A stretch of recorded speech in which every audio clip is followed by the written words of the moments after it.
Good morning everyone, it's Chandrakala here and today we will start Ohm's law. So we have already studied about resistance. So we know that for the flow of current we need flow of electrons. And for flow of electrons there should be a continuous difference in concentration of electrons. Concentration of electrons. That means we have already discussed that if we are having two conductor or two bodies A and B, on one conductor there is deficiency of electrons, so it is having positive charge, and on another conductor there is excess of electrons. Okay, so suppose it is having plus 2 charge and it is having minus 2 charge. That means the conductor A is having deficiency of 2 electrons and conductor B is having 2 excess or extra electrons. Now we know that electrons will flow from higher concentration to lower concentration. That means one electron will move from here to here. Okay, now on this conductor the charge will be plus 1 and on this conductor the charge will be minus 1.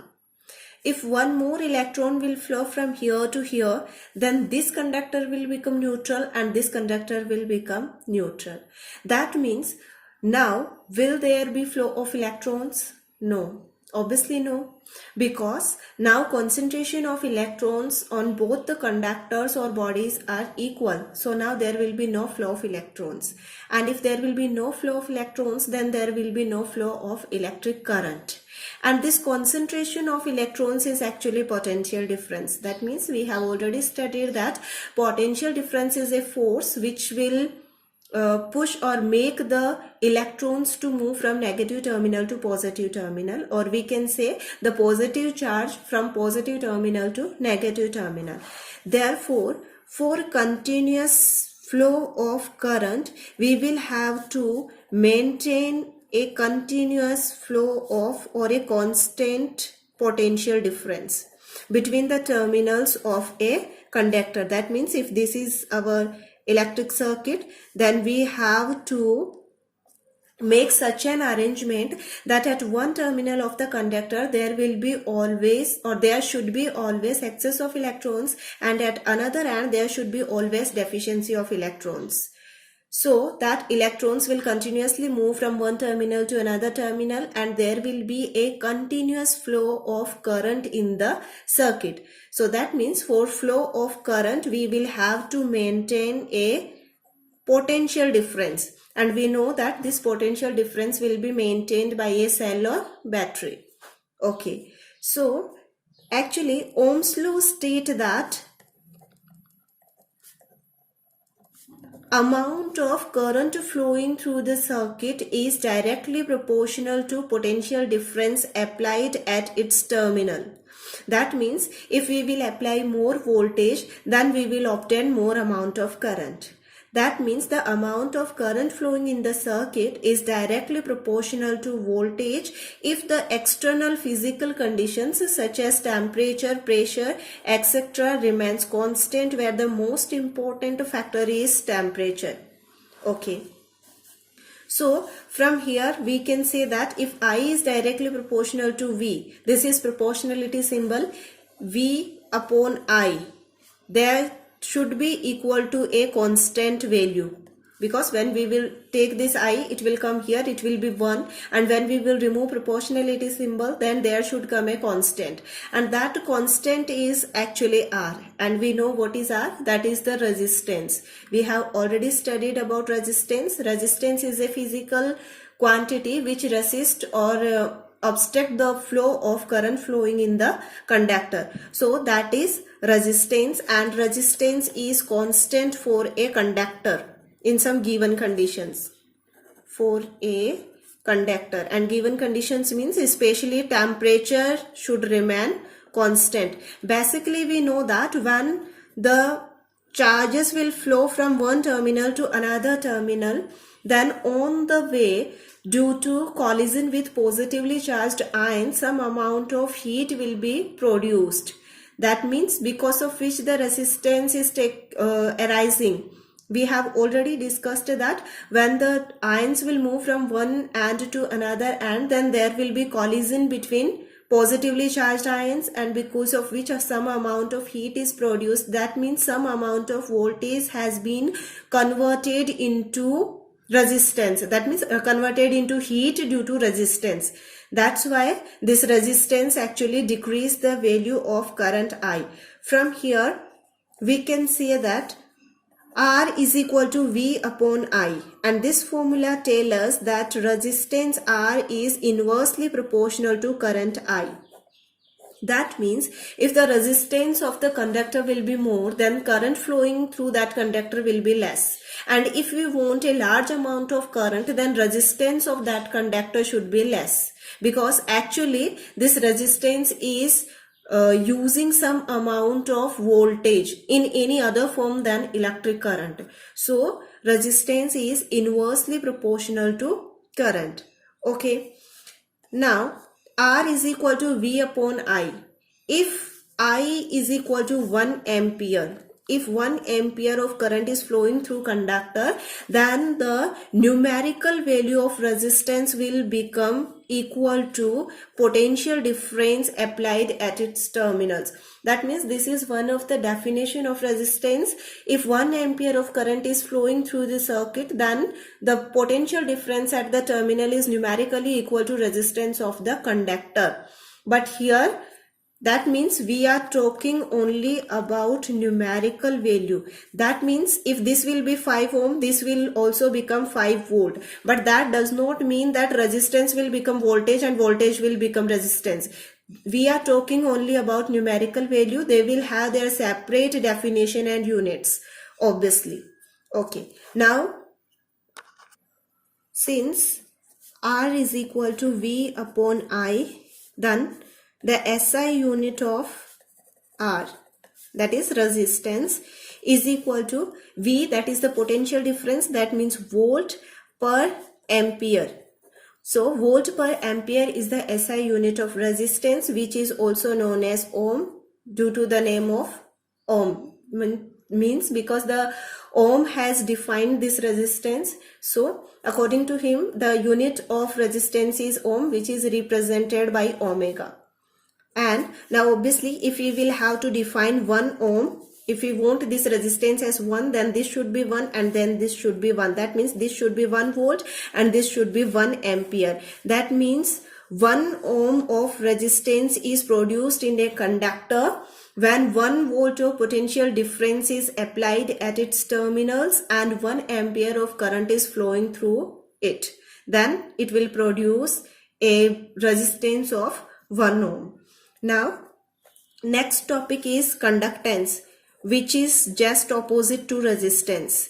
Conductance is denoted by G or C.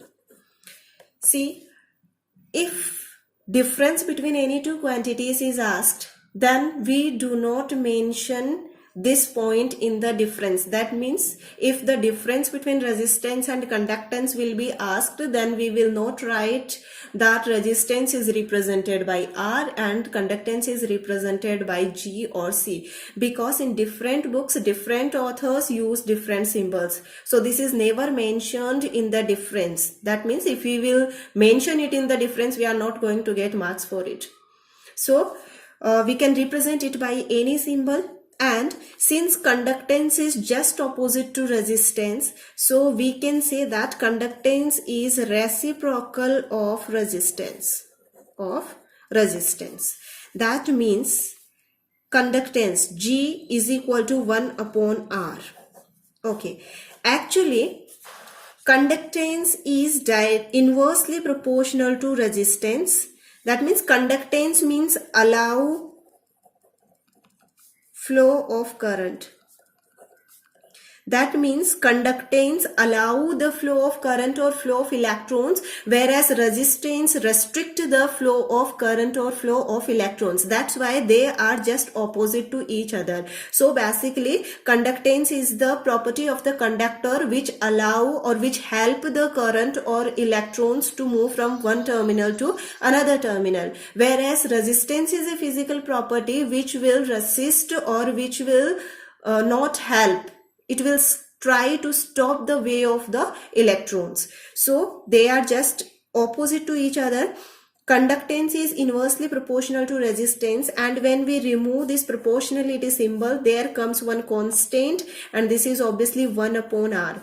But external condition of the experiment are set up such that this constant becomes 1. Because of which, if it is 1 into something is something, that's why conductance is directly equal to 1 upon resistance. Okay. So right now we said that resistance is equal to V upon I, and if it is true, then conductance is equal to I upon V. This is also true. Okay, so we said that when 1 ampere of current flows through a conductor or a circuit, then the resistance of the circuit becomes numerically equal to potential difference provided at its terminals. Similarly, for conductance, we will define that if 1 volt of potential difference is applied at the terminals of the circuit or terminals of the conductor, then conductance is numerically equal to current flowing through it. That means from here it is clear that the conductance is directly proportional to current, or we can say current is directly proportional to conductance. That means if conductance will be more, that means if the material will be good conductor, then it will allow more amount of current through it, whereas resistance is inversely proportional to it. Okay, now we will see its SI unit.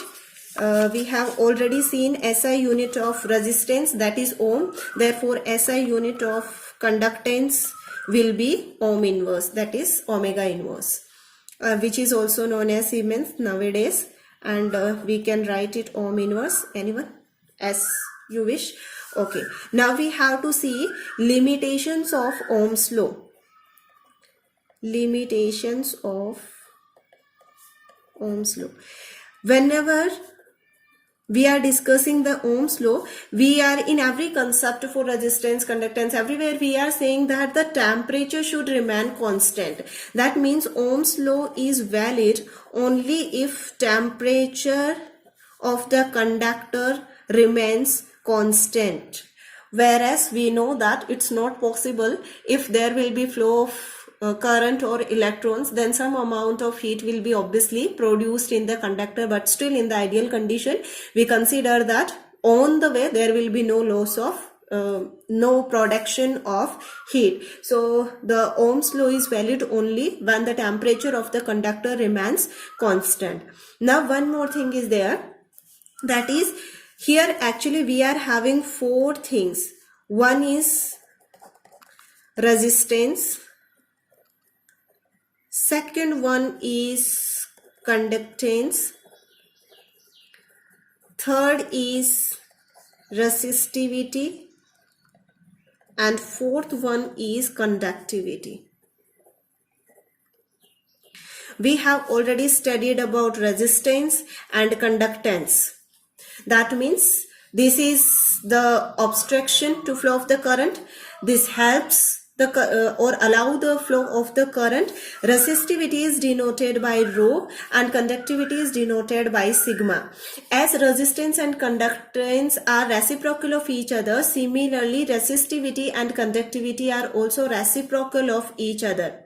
That means resistivity is equal to 1 upon conductivity. Right now this is not our topic, but still we will have to study about resistivity and conductivity later. One more thing is, this is constant for a conductor. Resistance, we have already discussed, resistance is constant for a conductor at constant temperature. Conductance is also constant for a particular given conductor, whereas resistivity is the characteristic property of material and conductivity is the characteristic property of material That means resistivity, how much a particular material will obstruct or resist the flow of current, that is known as resistivity. And how much help the conductor or the material conductivity a material is having, that is known as conductivity. So we should not get confused in all these things. This resistivity and conductivity we will discuss in detail later. Rest of the things we will see in next class. Thank you.